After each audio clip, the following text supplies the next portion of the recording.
মদের ব্যবসা হারাম, জুয়া খেলা হারাম, লটারির টাকা খাওয়া হারাম, ইয়াবা খাওয়া হারাম, মাদকের ব্যবসা হারাম, দেহ ব্যবসাও হারাম। কিন্তু অনেক মন্ত্রীদের হোটেলের ভেতরে পতিতালয় আছে না নাই? নিষিদ্ধ পল্লী বাংলাদেশে আছে না নাই?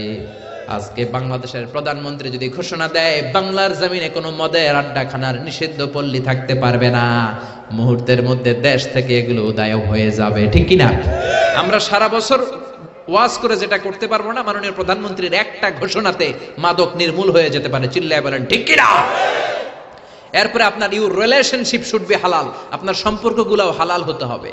এখন নতুন নতুন টার্মিনোলজি বের হয়েছে, আগে এটি শুনতামই না। এখন বলে হুজুর আমার জিএফ, আমার বিএফ। কি রে জিএফ কি? কয় হুজুর জিএফ মানে গার্লফ্রেন্ড, বিএফ মানে বয়ফ্রেন্ড, আছে না নাই?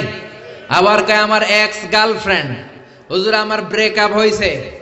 আবার কয় হুজুর ক্রাশ খাইছে, ক্রাশ, আছে না নাই? ওই যে পোলাপান হাসে, মুরব্বীরা বুঝে নাই। আহা, এগুলো করা যাবে? এই জন্য আপনার যে সম্পর্কটা, প্রেম করতে মনে চায়, বিয়ে করার পরে বউর সাথে প্রেম করবা, সব আছে না নাই? আপনি আপনার হাতটা বিবির হাতের সাথে মিলালে 2 হাতের সগীরা গুনাহ মাফ করে দেয় কে? আপনার বিবির চেহারার দিকে তাকালে চোখের সগীরা গুনাহ মাফ করে দেয় কে? তুমি সুন্দর তাই চেয়ে থাকি, সে কি মোর অপরাধ?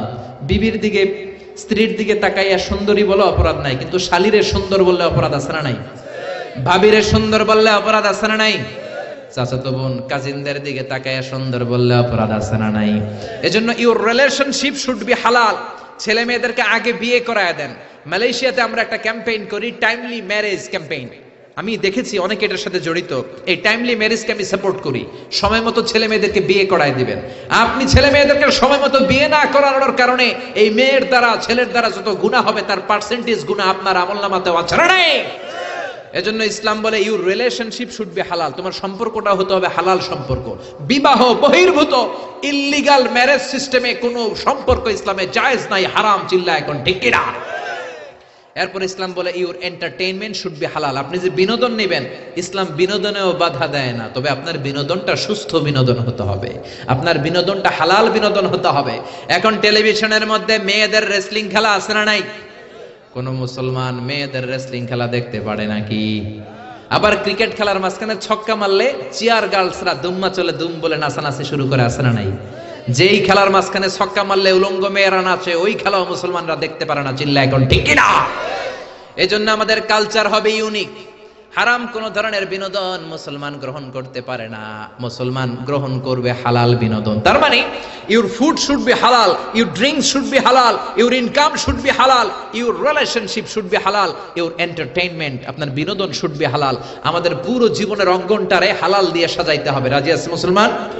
কে কে রাজি? দু হাত উঁচু করে আমরা আল্লাহর দেখাই। আল্লাহ আমাদের হাতগুলোকে তুমি কবুল করে নাও, হারাম থেকে আমাদেরকে বাঁচাও, আমরা যেন হালাল খেয়ে মুস্তাজাবুদ দাওয়া হতে পারে, তুমি কবুল করে নাও। আল্লাহ আমাদের সবাইকে কথাগুলো বুঝার ও আমল করার তৌফিক দান করো।